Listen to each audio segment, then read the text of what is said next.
caawa inaan idinla wadaago mid waxa weeye hogaamiyaha marka la eegayo si aqooneed saamaynta uu leeyahay iyo qofka uu yahay waa qodobna waxa weeye magaalada Burco oo magaaladii aan ku dhashay magaaladaydii oo muddo dheer aan ka maqnaa 22 sanadood aan raadinayay tacliin wax la yiraahdo bal inaan wixii aan caawa kula soo noqday inaan idin soo gudbiyo waayo habeenkan caawa habeenno hore oo aan Burcaymi wuxuu kaga duwan yahay waa habeenkii ugu horeeyay fursad la siiyo inaan wax ka yiraahdo hogaamiyaha marka academic Burco kelmadaan ka horanayo iyo leadershipka saddexda qodob baan caawa istu taagaya kow dadka bini'aadanku laba ay u kala qaybsan yihiin qof open ah iyo qof close ah qofka openka waxa weeye qofka ogol inuu wax kororsado u diyaar oo dhagihiisu furan yihiin inuu wax gunto qofna waa qof close ah dhagihiisu ay xiran yihiin oo haddii iminka iyo hadhow iyo hadeer baad u sheegtid aan ka qaadanayn Bill Clinton nin la oran jiray Mareykanka aysan jiray xilku ka dhamaaday 2000 ayaa waxa lagu la taliyay marka dad la hadlaysid baa lagu yiri aad hogaamin ka hadlaysid saddex qodob ha u sheegin haddaad saddex qodob u sheegtid waxay ka dhigan tahay inaad wax u sheegin wuu qaatay dabeetana wuxuu ku ololeeyay wax la yiraahdo it's the economy stupid mushkiladda ina haysata buu yiri America haysata waqtigiisii 1992 buu ololeynayay waa mushkilad dhaqaale shaqo la'aan warshad la'aan airportadayna tusaale ahaan magaalada Burco airportka ka xidhay mushkilad dhaqaale ayuu ka ololeynayay ku xogeenkiisii Al Gore nin la oran jiray ayaa tartamay 2000 marka Bill Clinton intii loo sheegay ayuu buu sheegay wuxuu ku yiri war dadka marka la hadlaysid saddex qodob ha gaarsiin waxaad galaadaysid hal qodob bay qaadan karayaan bini'aadamku muu aqbalin 11 qodob ay markuu George W Bush la tartamayay 11 shay oo wax ka qabanaya buu sheegay dadka ma qaadanayaan أنا وعاو صدق حدا يتعاقد كنت ويسقسي يعني أكاليا وعقول هنا أكاديمية تريد جامعة قفك مركو جامعة صور قرام وحا لين يقول هذا إما يكون بعد كوتا لم يتوصل الله نروح مرجعني تبى تروح دياريا باتشلر ليسانس بفرانسيسكو هذا ليسانس كلمة باتشلر لو معنى إلا ذي مدة وحوي قف كطوب كأيان قرسن مدة وحوي قف سير لقد جاي سير وأذكرني سير إنجليز كارا كاله هو مركب قف كمركب بتشلار قات هو قف قري لا دعي الريفل كمركب لودي هو أنسي كنت قال لي كريم بالي هذا يو بتشلار ماستر تمركب قاتنا واحد هذا حتى واحد قف حرة أو إسليف نمدي كصباحي halka intaana dhaafin European-ka runtii dhaqan bay leeyihiin sida ay u kala hanti badan yihiin bay u kala sareeyaan marka waxa jira aristocrat nobility ama clergy oo kiniisadda iyaba ay soo galaya dadka talada haya iyo tujaarta burjuwaasina walaalaha dadkaasi waa yaroo kooban waxay talada ka ilaaliyaan laymaanka niman ay u bixiyeen laymaan Soomaalida dadka aqoonta lehna waxay u yaqaanaan dadka caadiga ah ee magaalada jooga ka shaqaysanaya waxa ma garata u yaqaanaan Arabidana waxa leeyahay dadka caamo marka inta badan dadka faraha badan leh ninka aqoonta leh ma ogola inay taladu gacantiisa ku dhacdo marka qofku markuu master soo gaaro ay yiraahdaan xogaa imika uu rooyo darajadii hore uu ka soo gudbay PhD oo halka ugu sareysa jaamacadaha laga gaaraa macnaheedu waxa weeye philosophy doctorate falsafada ayuu imika albaabkeedii taagan yahay falsafadu waxay leedahay wax fara badan oo diinteena ka hor imanaya ma diidayo taas laakiin se haddana waxa jira wax fara badan oo aynaan uga maarmayn sida tusaalahaan cilmiga leeyahay qiyaaska logic tacliintuna waagii hore intii ka horeysay considered boqol qarnigii 9aad intii ka horeysay waxay lahayd albaab laga soo galo waxa la bari jiray qofku markuu soo galayo taxliinta grammarka la bari jiray marka ku xigtana logic la bari jiray logic waa qiyaaska waana rugniga afraad ee islaamka waxyiga ugu horeeya sunnihii nebiga ee ku xigay axaadiistiisii waxay wadaadadu isku raacsan yihiin baa kaalinta saddexaad waxa leedahay shuyuukhda isku raacsan haddii saddexdaaba qodobku weyma waayo dee logic baa la qaadanayaa oo philosophy logic maxaa caqliyan saxa haddaba markuu qofku PhD soo qaado ayuu yimaadaa dunida anigu aan iminka waxoogaa ay iga yara bilaaban yihiin in la yidhahdo philosophy falsafadana waxaa jira niman ay sayaan weligoodna ay sayeen oo la yidhahdo nutrition of communication skills qofka bini'aadanka sida wax looga dhaadhicinaya qaabilsan waa abtirsiinta aqoonta intaasi hay ahaato waxaan u gudbayaa burco ilaa maanta intii aan magaalada burco joogay shaariicyadeedaan eegayay shaaric kastaba waxaa jooga bahal wasaaradda aado magaaladan handaraab baa ku dhacay anigu runtii waxaan ahay dee dadka magaalada u dhashay haddii runtan aan laysu sheeginna dee wax weeye ma soconayso waxaan jeclaan lahaa magaalada burco inay u midowdo danteeda iyadoo aan laba daamood ahayn oo hal daana waa degmood burco waa degmo wey xaafadda doonto kaga noolow danta inay magaalada u midowdo danteeda waa lama huraan hana noqonina reer burco guud ahaan ha noqonina qoomkii nabi nuux ayaa nabi nuux wuxuu in badan buu la hadlayay wuxuu ku lahaa war jidka toosan ku soo dhaca dabeetana waxay ku yidhaahdeen 4 nin oo caan ahaa iyagu waa wacnaa oo la oran jiray yacuuq yaquuf suwaac iyo naasir niman noocaasa baa jiri jiray iyagu way wacnaayeen ay yidhahdeen annagu nimankaasaaba noo ilaahyaaba nuuxoo adiga iyo ilaahan aad ka sheekaynayso iska taga waxaan ka wadaa cabdiraxmaan tuur allaha u naxariistay uu tegi reer burco markaa la hadlayo silaayana iminka waa nin daalay oo retire buu galay salamaan gaalna isna golaha guurtooda joogaa talo wax badan kama ogaa burco waxaan leeyahay ha ku dheganina raggii hore waar maanta maxaa dantiinnu ay ku jirtaa oo dantiinna yaa wada ka shaqeeya qodobkaan intaa ku soo xidhaya waxaa ka mid ah ee ii gudbinaya qodobkayga saddexaad ee muhiimka ahi burco 1990kii go'aan baa ka dhacay go'aankii 1990kii ka dhacay Somaliland ay ku go'day ay noqotay dal gaar oo dantiisa u madax bannaan mid la midaba Ingiriisku bari dhaweyta qaateen oo Brexit baa la yiraahdaa Ingiriisku ilaa maanta waxay leeyihiin garanayo aan European Unionkii ka baxno laakiin qaabkee baan uga baxaynaa Somaliland go'aankii 1990kii ay reer burco qaateen waxay ku oranayaan siyaasiyiintu may qaadan madaxda go'aanka waxa qaatay shacabka qaatay ilaa iminka la garan maayo sida Soomaaliya looga baxayo iminkuun baaba la baraarugay waxa loo gaaday hawada iyo badaha iyo sharciyan baynaynu Soomaaliya ka mid nahay oo aynu madaxa iskula jirno dabada waxa la doonayaa ma deal baynu ku kala baxnaa heshiis bisoo iska baxnaa mi soconaysa hadii la yiraahdo waa without deal baa lagu baxay labada go'aan way isku seeyaan hadaba hogaamintu ma shacabka oo go'aankay doona iska qaadanaya mise hal qof baa u qaadanaya go'aanka arkaya dadka wax aan indhahoodu arkayn anigoo Benedict jooga 1996 ayaa waxaan aabahay macmiil kula ahaa radio aabar radio ku dhageysan jiray Allah u naxariisto radioga waxa aanu saddex waqtiba ka dhageysan jirnay laanta Soomaaliga ee BBC-da dabadawaaga waxa aan aad u xiisayn jiray wax la hogaaminta inaan wax ka barto waayo BBC-da inta badan de madaxweynaha halka ay ka hadlaysaa madaxweynaha ka hadlaysaa 1996 ilaa iminka waxa ka soo wareegay 22 sanadood waxaan idin sheegay walaal hogaamintu sida iminka ay qaateen dhaqanka Somaliland guud ahaan ka jira oo ku salaysan buugga aan gacanta ku hayo hogaamintii waxa laga fahmay ruthless leader hogaamiye aan ku turay hogaamiye aan danta ummadda wadin baa laga fahmay oo dantiisa yeerinaya hadhowna waji kale ku soo baxaya buugga aan gacanta ku hayo aan tusaalaha idin soo qaadanayo waxa uu koobsanaya saddex aragtiyood oo caan ah oo nin kasto siyaasadda ama hogaaminta hunguri ka hayo oo wax ka yaqaano buugga koowaad ee uu buuggani buuggan baa wuxuu ka kooban yahay saddex buug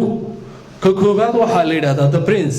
nin baa qoray Talyaani ahaa muddo aad u dheer dhowr boqol oo sano ka hor afar boqol oo sano ka hor marka ninkaas wuxuu dhiirinayaa ninka hogaamiyaha noqonaya inuu noqdo qof aan Ilaahay garanayn qof macaangaga dantiisa oo kaliya garanaya oo maalinba qofka uu shalayta ku soo shaqaystay cidla intuu dhiga kaga dhaqaaqaya ka labaadna waxa weeye The Art of War buugu nin Chinese qoray oo caana dadka hogaaminta jecelna ay yaqaanaan buugga laftigiisa wuxuu ka sheekaynayaa istiraatiijiyad waana sida buuggan ku qoran iminka shacab ciyaartii jasta halkaa ku taala marka waa game buu leeyahay raxmadii ma jirto damiir ma jiro ashac ku xidhaya ma jirto dhaqankaas baynu aad moodaa inuu u badan yahay iskuulkaasi siduu aaminsan yahay ayuu u badan yahay laakiin saanu mid kale caawidin waana mawduuca rasmiga ah ee aynu gelayna caawa hogaamintu waxa weeye inuu qofku wax iibiyo inuu xikmad iibiyo weeye inuu iibiyo tusaale ahaan markaan burco iminka la hadlayo waa inaan dantooda ka iibiyo mudnaanta waxaa la idinkaa leh anigu mudnaan ma lihin waa inaan ogaado baahihiinna hadduu qofku wax iibinayana wuxuu u baahan layay inuu hadli karayo saa daraaddeed definition baa jirta la yidhaahdo leadership is selling and selling is talking qofku waa inuu hadli karayo oo gudbin karayo fariin gudbin karayo inaad hadashaa oo keliya oo aad si qurux badan u hadashaa maaha enough waa inuu ka hadlo qofku substance nuxur waa inuu ka hadlo waa in qofka la aamini karayo dadkay dhegaysanayaan waxay qiimeynayaan garaadkaygu intuu gaadhsiisayeen aqoontaydu intay gaadhsiisay taageerayaashu ama dadka codaya inay yihiin dad aan caqligooda u hooseeyo laakiinse qofku ama waxa weeye reer burco ama somaliland guud ahaan ninka ay dooranayaan waxay ku dooranayaan history shalay xagu joog muxuu aaminsan yahay waxyaabo lamida bay ku dooranayaan waxaa kaloo iyaduna muhiima oo dadka ay ku doortaan styleku waxa weeye cilmiga balaaqada leeyahay oo qofku haddii uu waxa weeye cilmi kasta leeyahay I think intellectualiska dadka wax bartayna waa meelaha aanay danayn waa inaad og tahay sida aad fariintaada u gudbinaysid intellectualisku ama academiyada nin kasta oo wax bartay aanay dhammaanteed sidaynu nahay marka uu ummad wax u gudbinayo waxa uu qeexaa mushkiladu qeexaa formula jirta caan oo qofka academiga ay u isticmaalo he defined the problem mushkilad buu qeexaya markuu mushkilada qeexana uu analyze karaya markuu analyze karayana solution ku sheegaya waxa qoraya halkaas ku haya kaas waa academic waa qof wax bartay he is not a leader ninka leaderka ah anigu sidaan aaminsanahay iyo dadka ila iskuulka ay sida aaminsan yihiinba uu ka aqoon badan yahay ninka intellectualka ee jaamacadaha ka baxay PhD-ga 2500 sano ka hor waxa uu ogaa ninka hogaamiyaha ayay iminka ogaadeen dadka wax bartay jaamacadaha jooga oo waa maxay waxaasi waa cilmiga uu hadraawi caanka ku yahay oo magaca kula baxay ee sheekada la yiraahdo bini'aadanka in aad analyze garaysid wax kugu fahmi maayaan waxay laakiin kugu fahmayaan haddii si personal ah hebel baa mushkiladani ku dhacday mushkiladani hebel oo aad garanaysid bay haysataa ayay wax kugu fahmayaan waxa la yidhahdaa narrative intelligence taa laftigeeda abtirsiin lahoo tacliinta waagii hore waxay ka dhaqaaqi jirtay waxa la yidhahdaa IQ dabeetana waxaa gadaal laga ogaaday IQ-ga inay ka caawinaysan tahay waxa la yidhahdaa emotional intelligence qofku caadadiisa maqalsan karaya xiriirka dadka uu la leeyahay waa sidee isagu internalkiisa emotionkiisa maqalsan kara iyo sida uu dadka kale ula macaamilayo way fiday oo waxa la ogaaday dad aad u cod macaan baa jira oo heesaha ku soo baxa oo qofka codka macaan waxa laga yaabaa 2+2 inuu ku dawaqay haddaad u dhiibtid laakiin se sawdkiisa marka loo dhiibo lahaa waxa ayuu keenaya taasi markaa waxay noqonaysaa qofku inuu isagu ogaado waxa uu ku wanaagsan yahay intaana dooran fiilka aad gelaysid mawduucyada anigu aan ka hadlo waxaa ka mid ah biologically dadku way kala duwan yihiin qaar baa dhuudhuuban qaar baa madax weyn qaar baa garba waaweyn marka qofku waa inuu og yahay waxa uu ku fiican yahay ee biologically ilaahay u abuuray ee uu ka soo baxayo narrative intelligence marka waxa weeye dadku waxay kugu dhagaysanayaan inaad qadiyada aad ka hadlaysid uga dhigtid mid loo kala marka saddex shay bay dadku hogaamiyayaasha ku kala baxaan laba nin baan idin tusaale idin soo qaadanaya nin Ingiriiska isa jiray baa waxa la yiraahdaa Tony Blair magaciisa waa ragga saddex jeer baa la doortay Ingiriiska ku-xigeenkiisina markii ugu horeysay uu isiray carar doorashada u tartan baa laga adkaaday ma aha siyaasadda ama hogaamintu agteedaan taagnaa muddo dheer inaad noqon hogaamiye kaama dhigayso. hogaaminta geedka ayaan in badan fadhiyey, hogaamiye kaama dhigayso. hogaaminta waxaa jira tricks, khiyaamooyin, xikmad u gaara oo ay leedahay. waxaa ka mid ah iminka qofka dadka aad codka ka doonaysid inaad kala hadashid caalamka wax ka dhacaya iyo inaad kala hadashid wasaaraduhu shaqada ay qabtaan. waxaa ka mudan inaad kala hadashid cisbitaalka Burco arrin ka dhacay, shaqo la'aanta laamiyada ka jirta magaalada Burco. qadiyadaha noocaas ee iyaga quseeya taabanaya ayay dadku u nugul yihiin inay fahmaan. waxaa kaloo cajiiba oo dadka hogaamiyayaasha ay yaqaanaan oo dadka ku kasbadaan inuu marka hore dareenkaaga qofku kasbado. dareenka aad qofka ku dhagaysanaysid inuu kasbado aanad ii arkin qof cabsi kugu abuuraya ee aad ii aragtid qof reward abaalmarin wada. marka taasi completely waxay ka soo horjeedaa aqoonyahanku sida uu ka aaminsan yahay hogaaminta, oo ah inuu aqoonyahanku wuxuu qeexayaa mushkilad buu qeexayaa. ninka hogaamiyaha ah khibraddeedii ama aqoonteedii lena waxa uu qabsanayaa attentionkaaga. markuu attentionkaaga qabsadana wuxuu kugu abuurayaa yedidiilo inaad la sii socotid talo maxaa ku xiga. markaa kabacdi buu si caqliyana kaaga dhaadhicinayaa fariintii uu waday,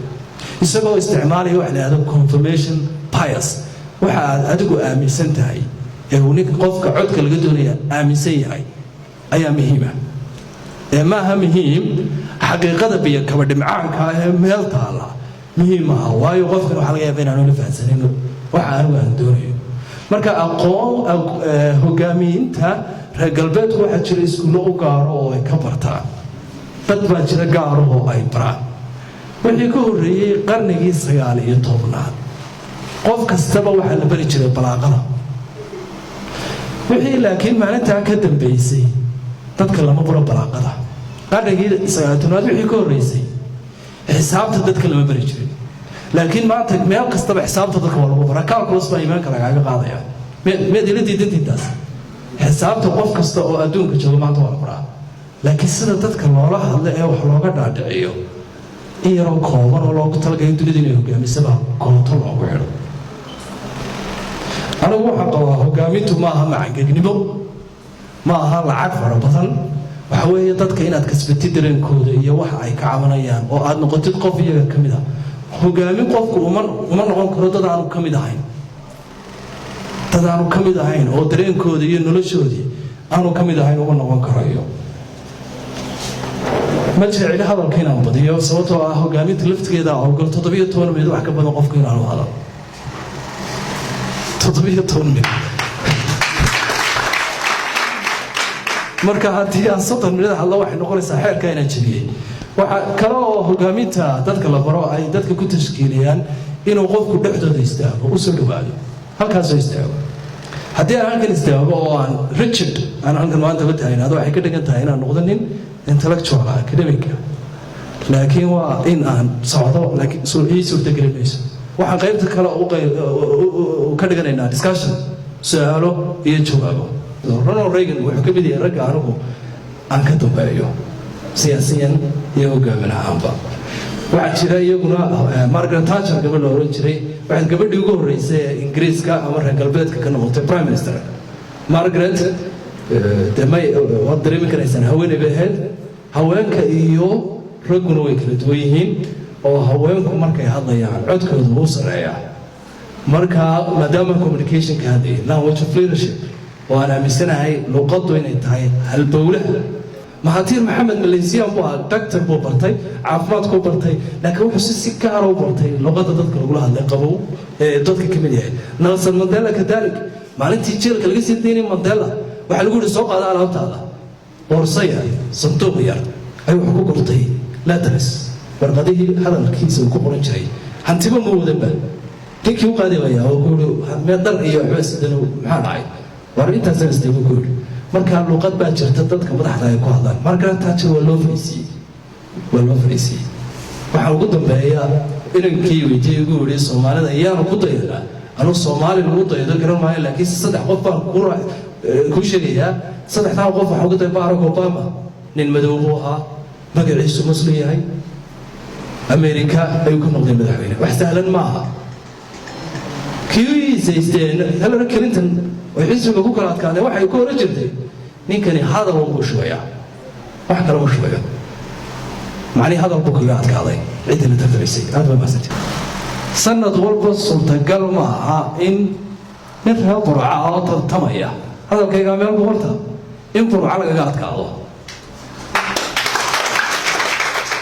أنا جو أحمد عبدي هذا هو برعة كل شيء هذه أنسان هذا بريتون ترى ذلك دونه